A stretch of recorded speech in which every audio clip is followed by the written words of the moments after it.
So, hey everybody, I am Mike. I'm an animal care specialist at the Greensboro Science Center. Hello, I'm John Rossi. I'm a touring drummer with a passion for animal conservation. When I'm on the road, I spend as much time as possible visiting zoos, aquariums, and conservation organizations. Now, I want to share those places with you. I'll be talking to keepers, vets, conservationists, anyone who can help me in my mission of connecting my people to animals through their people. Join me on my Rossifari. Hi, hello, and welcome back to another episode of the Rossifari podcast. Y'all, there are some absolutely epic, famous duos in life. We've got Laurel and Hardy, Lennon-McCartney. We've got Hall and Oates, right? We've got all kinds of amazing duos, but lately, the one that has stood out above all the rest is the Greensboro Science Center and Rossifari. We've been doing so much fun content between our social media posts and our podcast episodes and all kinds of good stuff there. As a matter of fact, after you've listened to this episode, you need to go check out the Greensboro Science Center's podcast. Not just because it's great and we're supporting our friends, but because Science Unlocked Episode 5 features the one and only John Rossi as a very special guest. That's right. We've now been on each other's podcasts. How cool is that? So make sure you go and check that out. Give it a download. Give us a listen. You'll notice, without going into any more details, I get a little bit of revenge on Bekah. I'll just say that. And if you don't know what I mean yet, you will when you listen. So, yeah.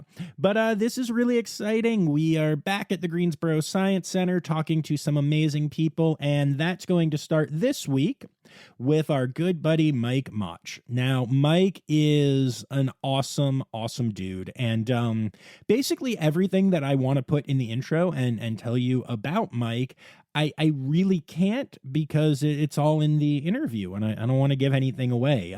The way we get to a lot of places in this interview is a lot of fun. I definitely think this one will get a few laughs, and you'll also learn some things because and let's be honest, I know a lot of you have been waiting for this for a while, but it is pygmy hippo time, y'all. We've talked about some of the amazing births at the center already, and now we're going to dig into the baby pygmy hippo situation. So that one's a lot of fun.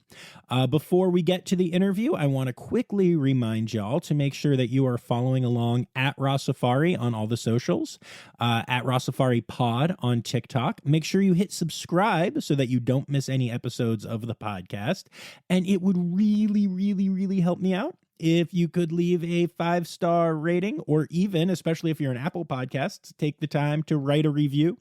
They help people find the podcast. They really do. It's like the biggest way that people will find a podcast. And honestly, it's just really meaningful to me. I like reading them. I like seeing them. It helps me know that y'all like what we're doing here. So ratings, reviews, yay. Also, if you want to, support the podcast financially, you can do so by going to patreon.com/Rossifari. You can join for as little as $3 a month, and there's all kinds of cool bonus stuff there. But yeah, so I've said all that I need to say. So let's get to it. Here is my interview with Mike Motsch from the Greensboro Science Center.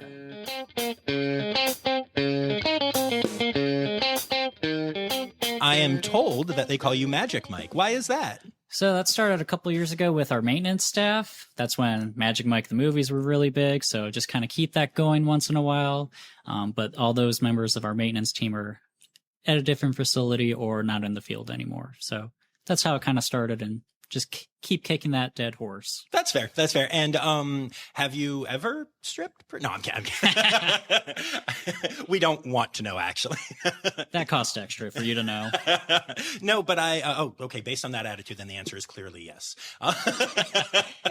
Okay, so getting back on the rails, since this is actually a record. I've never derailed my own podcast in under a minute before, but I'm here for it. People's champ right here. All right, so I mean, we'll talk about your career and stuff, but let's get right to the important thing. Okay, we are at the Greensboro Science Center, and there is a baby pygmy hippo here. So I want to hear just all about how this experience has been and how that happened. I mean, we know how it happened, but the story behind it and just all of that stuff. So we do have a baby pygmy hippo. She was born last month on the 24th. So she is about 1 month, 4 days old. So that is just wonderful for us. She was born to Hollyberry. Her name is Huckleberry. So quite a good name selection on keeper staff part. I was very pleased when I saw the name. Yes. Yeah, So well done. Everyone on social media had their own name picked out, but as soon as we dropped the actual name, everyone's like, yes. That's awesome because social media is not always the most cooperative place. So that's good. Yes. But yeah, so the pygmy hippos, Ralph, who's the dad, Hollyberry, who's the mom, we put them together a few times over last summer. They got along fairly well. And then about last August, they really got along very nicely, if you know my drift. So we saw a couple good breeding episodes.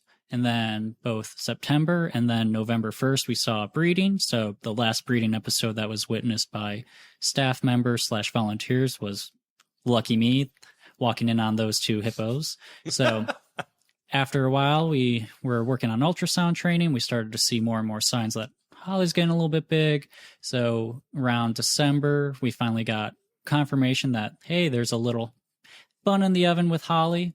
So we just kind of changed up some of the routine, started to baby-proof some of the bedrooms, and then about January, February, Holly said no more to Ralph, so they were together, and typically you separated them once future mom says, go away, you did this to me, so we separated them. Then, about last month, came in, Holly was in her indoor bed on exhibit, called her over. She didn't even lift her head. Usually she comes right over to me, even when she's half asleep. So that was a big sign. So we let vet staff and management know that, hey, it seems to be go time. And then we saw some contractions throughout the day. Then around 2-ish, we started to see feet coming out of mom. So that was cool. wonderful. Baby was backwards. So we were all, oh no, this isn't good. Then we saw some toes wiggling, and baby could be in that birth canal for hippos for quite a few hours. So the fact that we saw toes moving was good. And then 15 minutes later, pop goes the hippo, and we had a baby hippo at 2:15ish in the afternoon. So that was lovely to witness, and a lot of emotions that day. I bet. That's really cool. I want to go back into the process for a little bit, though, and talk about introducing them. Or had they been paired together before this time? So they've had some howdies between the fencing and all that, but never shared space until last summer. And then once we were like, it's time, we have seen the signs from Holly that she's interested. So she started to be more flirty at those howdies and all that. So we just monitor their behavior. And then after that, later in the summer, that sweet time when fall is on the air, but not quite, they started to really enjoy each other's company. Okay. I'm curious about, so, I mean, I'm much more aware of, I have a better knowledge of the large hippos than the pygmy hippos. And, I know that they are, absolutely ferocious. And I know that the pygmy hippos, despite being small and cute, are still protected contact and all of that jazz. Is it a similar temperament? So they are relatively a little bit more calm, a little bit more accepting. So they are, I like to compare them to a Labrador to a German Shepherd. So one is going to be on point, in your face. Like if you're not supposed to be there, you're getting the business. Whereas Labrador is going to be there, but also going to be like, what are you doing? So not quite as angry, but they're still close to 600 pounds. They still have those large canine teeth, not true canine, but large developed incisor type teeth, and they could really mess you up. So think of a feral hog, but bigger and more deadly. Okay. So when you're introducing them, how scary is it for you? They're the first 30 seconds, I could hear it in my ear. So I was very nervous because even though we saw the signs of them just going up, nose to nose, doing some slight kissing where they just barely open their mouth and just touch it. So they're just kind of saying hello, not seeing negative potty display towards each other. So that first 30 seconds is when something's going to go wrong with most intros. So we saw that. They got along. He was chasing her around a little bit, but it wasn't angry chasing. It was how you doing chasing. So we saw the Joey Tribbiani method of hippo introductions. Perfect. But after a while, and then our VP of Animal Welfare and Collections, we were watching for the second round of intros, and we saw some really good behavior. She was going into position, but it was on the hillside because she's hasn't done this before, and Ralph was very engaged, but we saw a lot of good things and saw some things up close that I really didn't want to see at this point in my keeping career. Fair. Okay. So that's really cool. Cause I would imagine that like introducing hippos and stuff would be, terrifying. I'm glad it's cool. I didn't realize that generally if you're going to have an issue, you're going to have it right away. Let's say hypothetically that there was an issue because there wasn't. So now it's easier to talk about this. What would the plan have been? So we had air horn. You do a short blast of an air horn. Pretty much makes everything with hearing capability just be like, what's that? Some hoses to distract them. What we call spooky sticks, which is a PVC pipe with some flag/flare on it. So it's something that if you wave it, bright colors, very distracting/startling. So it'd be do that. Odds are one would be chasing the other. To be separate them, break it up as best we can with protected contact, and then lock them apart and just sigh of relief.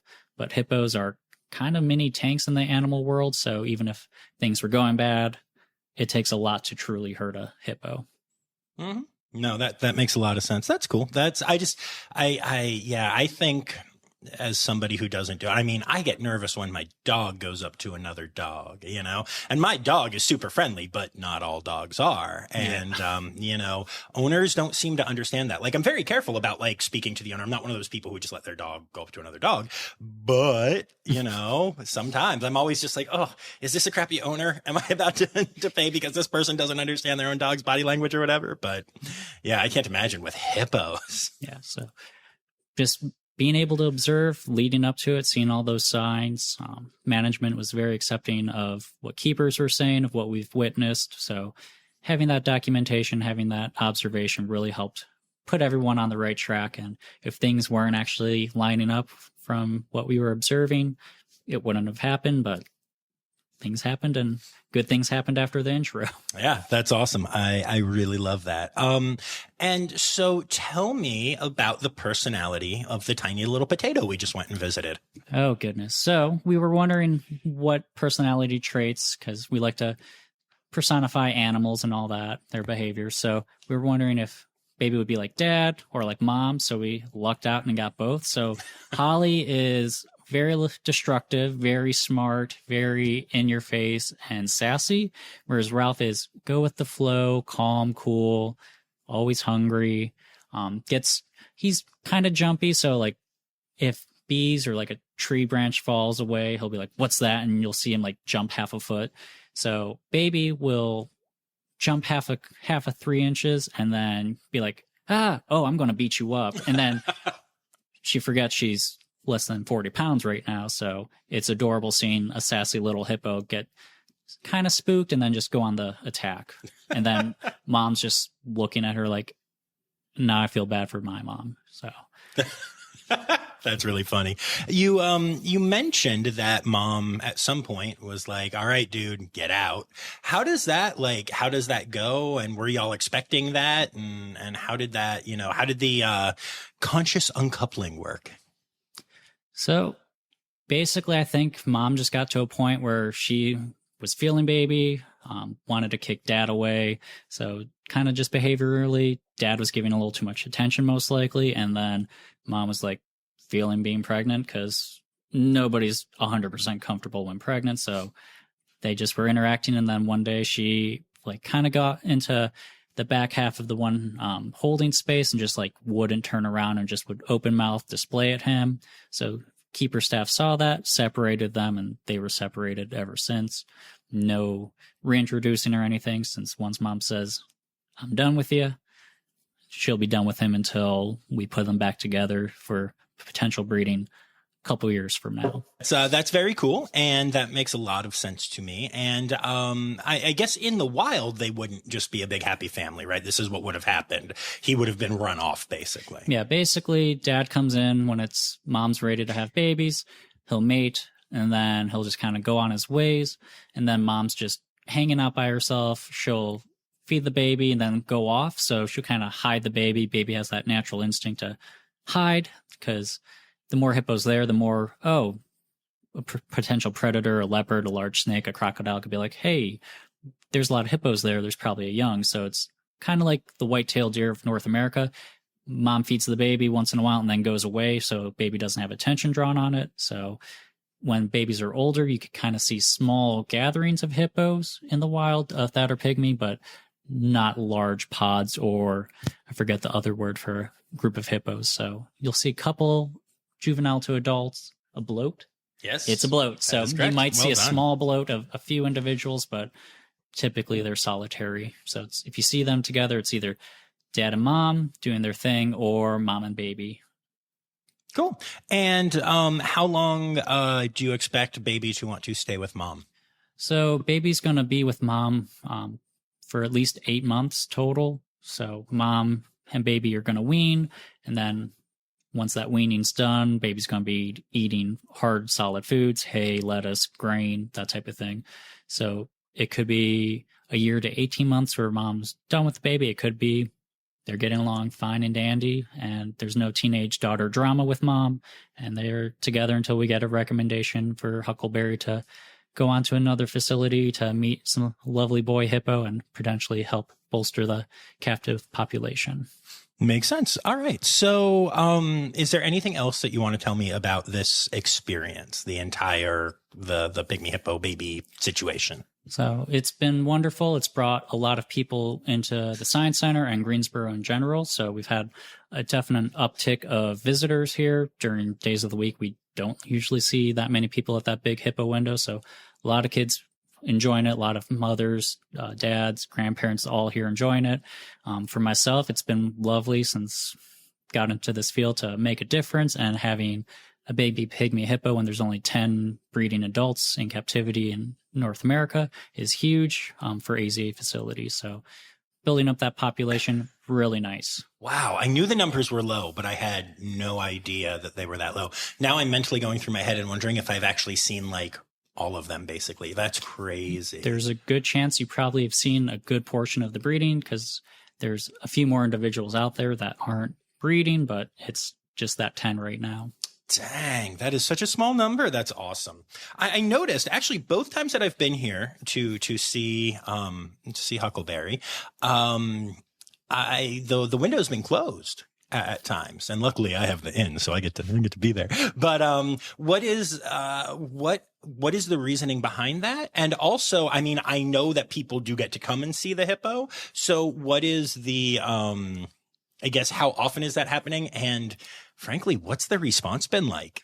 So today, the reason the window's closed, we had a few dead trees removed. They died due to construction of Revolution Ridge, and they just have slowly died the past couple of years. So unfortunately, the one tree, as they were cutting it down with the cherry picker, there was a huge European honeybee hive in there that no one knew about. So we had a large swarm of bees. So that whole area is kind of blocked off. We got the queen and the most of the hive off to a secluded part of the woods next door, but there's still a lot of bees, and we just don't want people to get stung, because people go up to that window and they see the baby hippo, they do a high-pitched squeal, and if bees are there, that's going to amp them up, and people always seem to just flail their arms about like it's the end of the world, that bees are just buzzing around their head, and then they get stung. So honeybees really don't want to sting you. You have to really provoke them. So unfortunately for the tree guys, they got stung because taking a chainsaw to their hive does that. But I mean, that's fair. Yeah. Bekah was freaking out. I'm just going to put her on blast right now. Bekah, Bekah was freaking out. You were good, though. You didn't do the arm wavy thing. No, you just jumped like 30 feet in the air. It was like a Specs Gazelle. I was impressed, actually. So that's what I saw over the blockhouse. Okay, that was Bekah jumping. Yeah, it was rather impressive. Okay, well, we could take you on. So the cassowaries are a different story, but back to the windows. So today was due to angry honeybees. Then if we're doing some type of maintenance in the exhibit, or if water quality is off, or if mom's just getting a little ticked off. So we're just monitoring behavior, and we'll do quick little closing off of the window if it's just too busy, too overwhelming for mom. They do have access to their bedroom and night holding, just so they have another escape/hide area, but just trying to keep everybody happy, healthy, and calm and cool. Cool. Have people been pretty understanding when things have been closed and like getting that explanation, or are they like, screw you, hippo now? 99.9% of people are like totally understanding, especially people that have little kids. Be like, mom and baby need their alone time right now. They're a little cranky and on edge. It'll be open in about 5 minutes, but for the most part, that window's been open for people to look at. We've had both staff and volunteers monitoring that and just asking people, hey, please keep it calm and cool. They shouldn't be able to hear you inside the blockhouse. It's very exciting. And people are very, very understanding. And we've had a lot of days of visitors have been self-policing behavior. So just keeping fellow visitors calm and cool. And everyone's been very nice. So it's been wonderful to see people come together and behave themselves.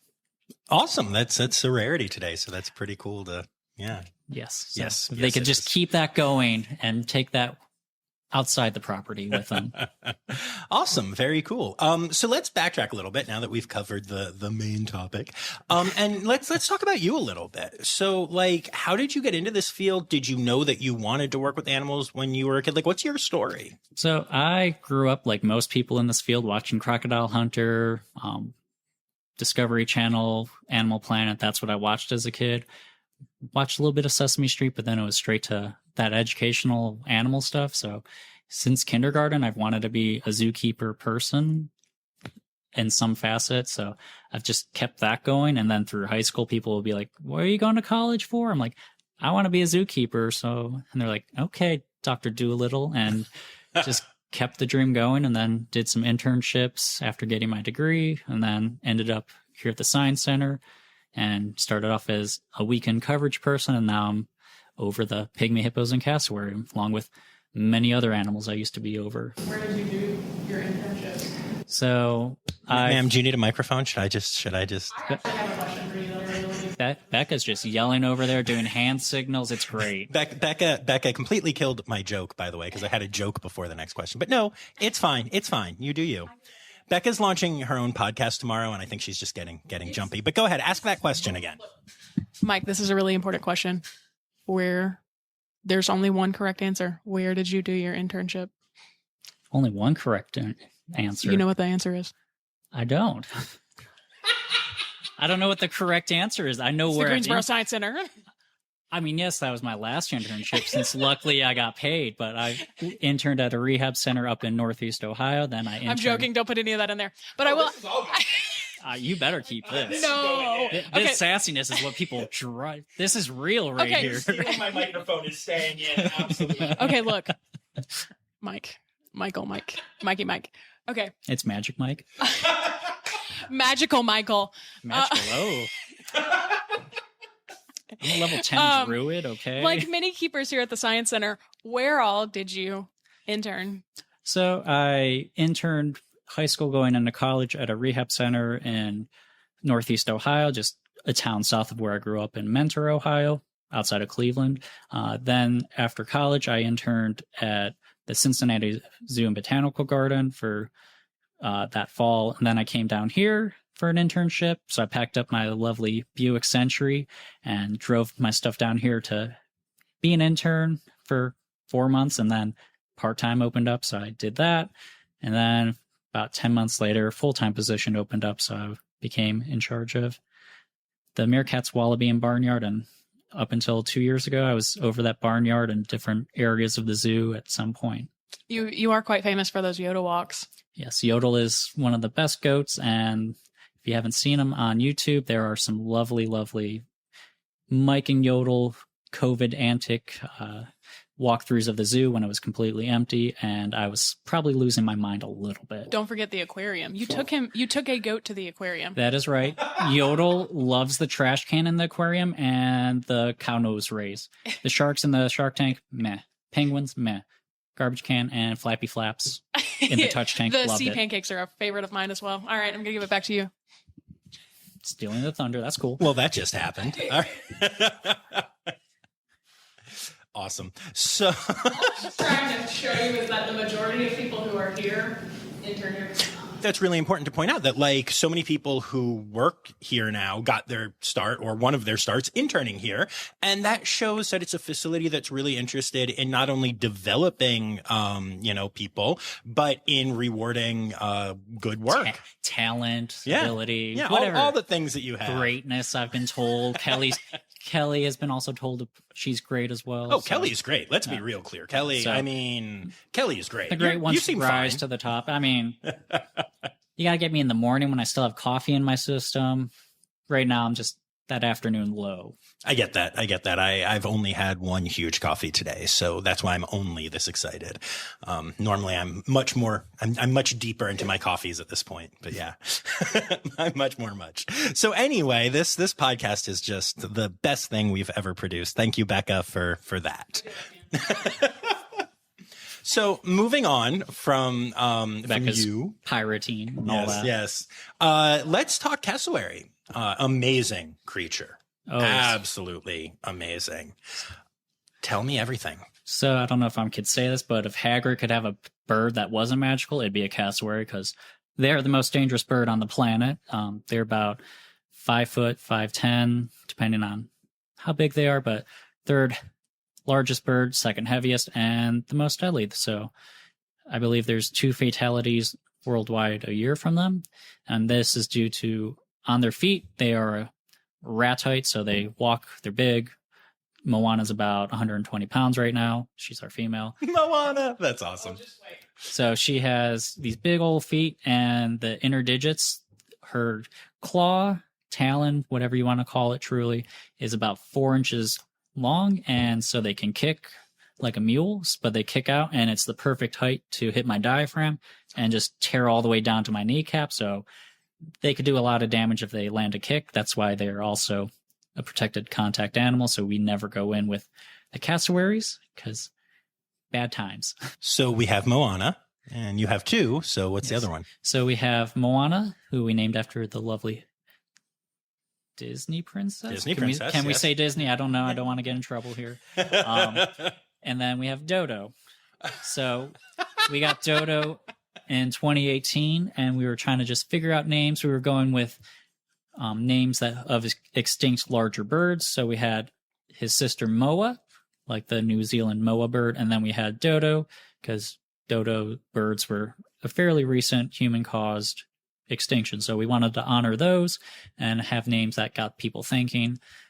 And Dodo kind of sadly lives up to his name a little bit. So he's very smart, but he's easily distracted. So he'll be on his recall coming straight for me. You'll see him through the shift door, and then a bumblebee will just go from left to right across his face, and he'll follow that bumblebee for 3 steps and then realize he's supposed to go inside and then get back on track. So he's kind of like Dory from Finding Nemo. It's like doing my job, doing what I'm supposed to. Oh, what's that shiny over there? So That's amazing. Oh my goodness. The idea of a cassowary being a goober and just very easily distracted is really funny to me. yes. Yeah. But he's a wonderful bird to work with. So what kind of training did you do with him? So we work with a recall. We do target training, scale training. So getting them up on to a scale willingly. Okay, wait, describe this to me. Since it's protected contact and since, they are so big, I'm just curious how that works. So in holding and the yard, so it's chain link outside. Then we have basically narrow slots, kind of like a horse stall is they're holding. Like the doors have some windows in it that are like 2-inch gaps. So we could toss some food, do target with, for me, we have a target stick and also my fist. So they just basically beak to my fist / that area and we just reward it. So targeting for that and then getting them up on a scale. So this is the most difficult thing is shift them out, which is easy. Moving the scale, which is meant for large hoof stock. So the scale weighs about 180, 200 pounds, I want to say. So we move that in there, set it up with the scale bars, lock it all up, shift them back in, and then scale, steps up on it, and we get that weight. So probably the most difficult thing is just getting those monthly weights because moving that scale is a delight.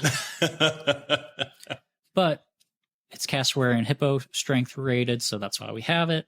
And it has a nice 1-inch foam topper on it, so they're not going to move anywhere, and we could do some stuff. Then Moana and Dodo were also working on some injection training, so we're desensitizing them to just that touch on the back through the bar, and then we're creating a training station outside of exhibit with a little chute. Once we get some dimensions and breeding season second clutch lane stops, we'll go ahead with that. Cool. That's really interesting. That's how, like, what are their weights? So Moana's around 120. Dodo is around, gosh, goodness, I got to do some math real quick, around 90 to 100 pounds. So we had a clutch of eggs. They were no longer recommended to breed from the species survival plan coordinator. So we had to basically blow out the eggs, create dummy eggs with plaster and all that, give it back to them.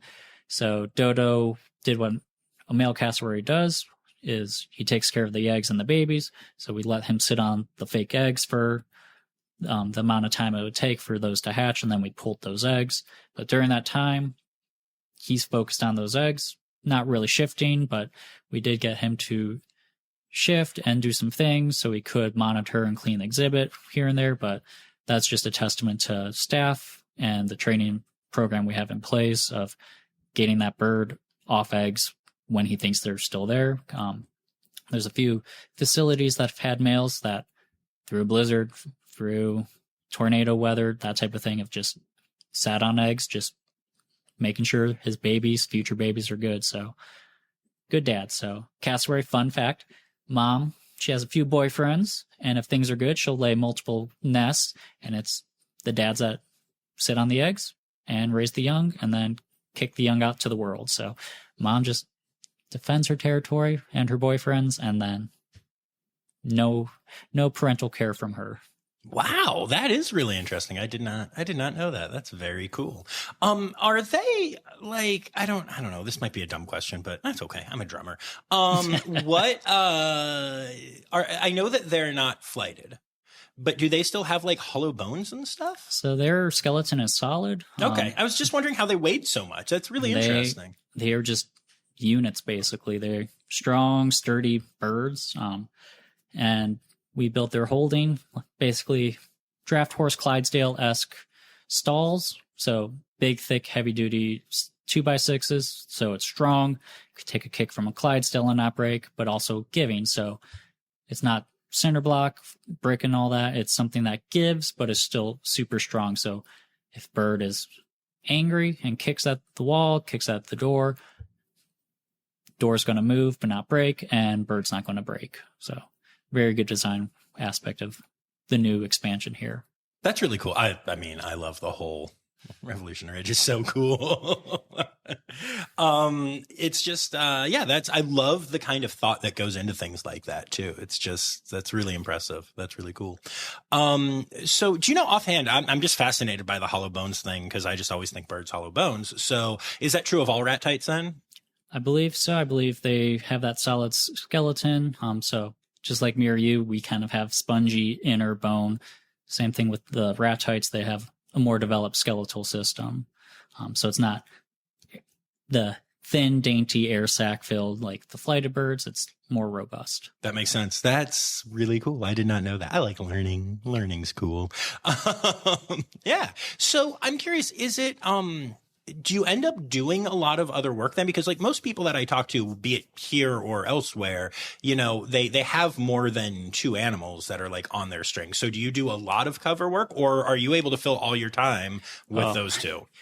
So also responsible for basic life support system for the hippo. So keeping those pools clean because hippos poop primarily in the water. So most mornings I'm doing some form of retrieving the poop fecal matter out of the system that the filtration hasn't gone through. So I also in the morning and afternoon help with our barnyard area, because when it's 90 degrees out, the more people you have helping clean for that second and third yard clean, the better, because nobody likes to be outside when it's 90 or above. So I help with that. Training is a big part of it, making sure everything's clean. So hippos make a lovely mess. So a good portion of my day is cleaning up cassowary and hippo, because both are amazing poopers. So we fill up about 3 to 4 muck buckets worth of poop from hippos, and then cassowaries about 2 5-gallon buckets, because their digestive system not that efficient. So they eat food and you see identifiable pieces of fruit come back out. So they'll go to that pile, eat it a second and third time, which in the wild helps propagate a lot of seeds, which is good. So they're like more disgusting squirrels from Australia and New Guinea. So squirrels bury their nuts, cassowaries poop everywhere, and the seeds germinate. Amazing. And I'm kind of curious. So you mentioned fruit. So are they frugivores? They are primarily frutivores. Right. So the main component of their diet is fruit, and then a significant portion of veggies. So high protein veggie and high vitamin and E and A veggies as well. Because in captivity, one of the deficiencies they have that causes a lot of issues is that vitamin A and E deficiency. So carrots and steamed sweet potatoes. All right. So I'm more than a little confused right now, for many reasons, just in life in general. But so why are they such ridiculously efficient dinosaur murder birds if they're out there eating fruit and veggies? I mean, I've met some really, nasty vegetarians, but outside of that, the most dangerous animal's a hungry vegetarian. Right? No, but like from an evolutionary standpoint, I'm honestly wondering, like, why are they such efficient killers if they don't have to kill anything but like a beanstalk? So they're from deep rainforested areas of Papua New Guinea and northern Queensland, Australia. Those forests, a lot of that rainforest in Australia is a couple million years old, if not older. So I think the one's 60 million years old. That tract of forest has been a forest since that time. So there have been a lot of different predators, marsupial predators, other mammalian predators in Papua New Guinea that come through. Other birds. So it's just a defense. Being big and being able to defend yourself and your young is key. So they, instead of the flight aspect, they've gone for the fight aspect of that survival instinct.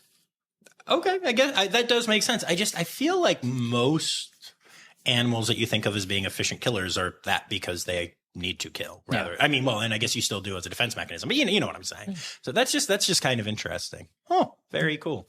I was very surprised when you were like, oh yeah, and they eat fruit. Yeah. Like, cool. They're built to eat fruit and then protect themselves and their young. So if you're that big and you're younger, itty bitty, about the size of like an average rooster when they're born and a couple days old. So dad has a lot to take care of. Yeah, no, that makes sense. Okay, very cool. Is there anything else that you want to tell me about being here, your time here, this place? We could bash on Bekah for a little bit longer. Whatever you want to do. I have a question for both of you. Oh, okay. Is this an on mic thing? Here, it is an on mic thing. Okay. All right, guys. We asked TikTok, Mike. I know you remember this. What do you think? Hippos, avocados, or potatoes?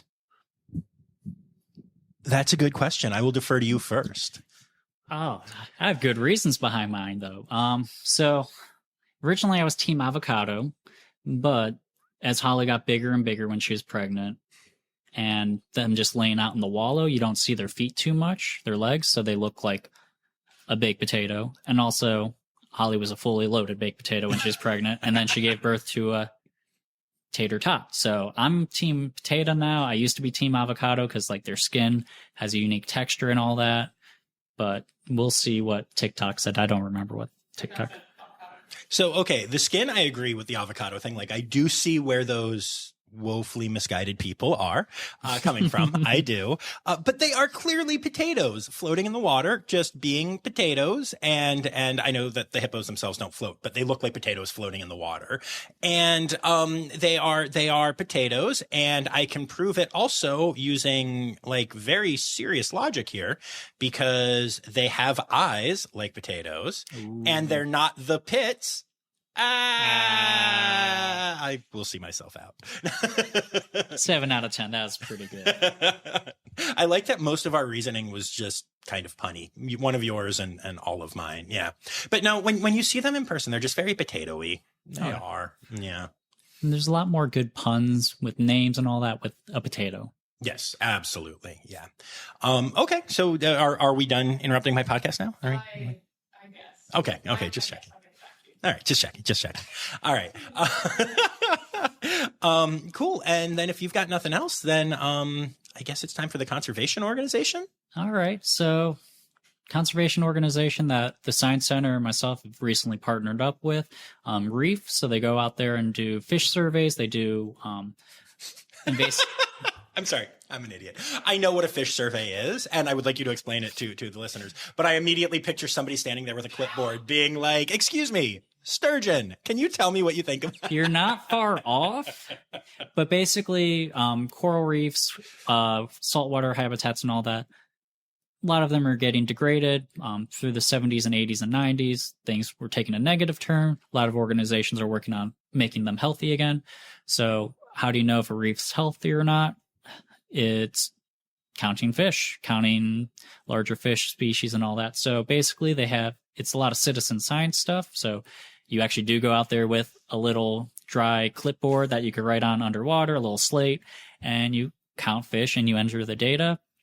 And that's how they could see trends with populations and all that. So our organization has a grant within house that any employee can apply to. That's full time. I believe also opening up to part time. I'm not positive on that. Don't yell at me, people. But Bekah's not paying attention. She's texting someone. Not. She's checked out. So, she's just checked out right now. It's fine. Anyway. So I teamed up with our dive master who applied for this grant to find organizations that we could work with in country. So down in Florida Keys, there's a lot of organizations. Reef is down there. So we went out on a coral reef one day, did 2 dives and counted fish, entered that data, and very good organization that was working with us. So helped us a lot. We helped them, and it's something we want to partner with, that we're going to work with in the future. And any organization that the average person could help out with and are making an impact, we really like, because it's going to take a lot of people to make a little bit of a difference. It's not going to be the 3 billionaires that are going to space. It's going to be communities of people upgrading their recycling systems, watching out for wildlife, that type of thing. So absolutely. And citizen science is huge. That's awesome. So if you're listening to this, check out the organization known as Reef. I'll put their stuff in the liner notes, and you too can go and be a reefer. Wait, I said that wrong. But no, you too can go and help out with honestly really important stuff. Like we've talked a lot on the podcast about how important coral are and all that stuff. So yeah, that's very, very cool. Oh. And then, what? You got something. Oh, you no, the gross poop story. Poop story. Oh, we're getting there. Yeah, Okay. I'm jumping the gun. Oh, You're stealing. everyone, what has happened? I have lost Bekah's- control. the inmates are in charge now. All right, and it's time now, don't you know? We've come to the end of the show, but there's one tale left to go. You're gonna laugh and say, oh no. It's time for the Rossifari poop story. About a week ago, I was cleaning the night area for the hippos. I was looking into the indoor exhibit pool. So looking, mom and baby were right next to each other. It was adorable. My heart exploded a little bit. So hippos, they fart just like people fart. Don't believe anyone who says they don't fart. They're lying. Don't trust them. So Holly farted, and then like big old bubbles. It's a big hippo. And then not even a minute later, little Huckleberry, just little bubble, just a little bubble. So that was a cuter thing that happened recently, and kind of gross, but not gross. So that's my poop/gassy story. I like it. Awesome. Thank you so much for taking the time to do this and for putting up with Bekah. And we really appreciate it. Yeah, this was a blast. Thank you. All right, there you have it, folks. An awesome look at another person at the Greensboro Science Center who I have just come to love. So that was a wonderful time. I'm grateful to Mike for being there. I'm, I guess, okay with the fact that Bekah jumped in multiple times or whatever. No, I love Bekah. And like I said, you can hear Bekah and I talking for an extended period of time if you go and check out Greensboro Science Center's Science Unlocked podcast, episode 5, featuring me as a guest. I do get some revenge on her for how she treated me in this and other episodes. So make sure you go check that out for me, all right? Now, I have to say at the beginning of this podcast, so I don't script my intros or outros, or really most of what I ever do on this podcast or in life. But I went into the whole, famous duos thing, and then wow, my brain just left me. I think I said Laurel and Hardy is the first one, which I know that's a thing, but I don't think I've ever even seen anything Laurel and Hardy. I don't know where my brain was. But, I can't believe I didn't hit Cheech and Chong or Miles and Coltrane. Okay, most of you guys aren't jazz people, so yeah, you're probably not sure who that is, but suffice to say, they're a famous duo. But another famous duo that I should have mentioned is Dr. Laura Schenk and Dr. Stephen Williamson, the duo that are my current Red Panda level patrons, so I'd like to say thank you to them, as well as all of my patrons for supporting the podcast, and I'd like to remind y'all that the word credits backwards is Steiderk. The Rossifari podcast is produced, hosted, and engineered by John Rossi. Editing and fact-checking by John and Dr. Zoe Rossi. Our theme song is Sevens by Nathan Burke, performed by Nathan and John. Interrupting John theme and additional voices by Taylor Isaac Gray. You can reach John directly on Instagram and Facebook at Rossifari or by email at rossifaripod@gmail.com. Rossifari is part of the Daydreamer Media Network. Now, stop listening to me and go visit a zoo.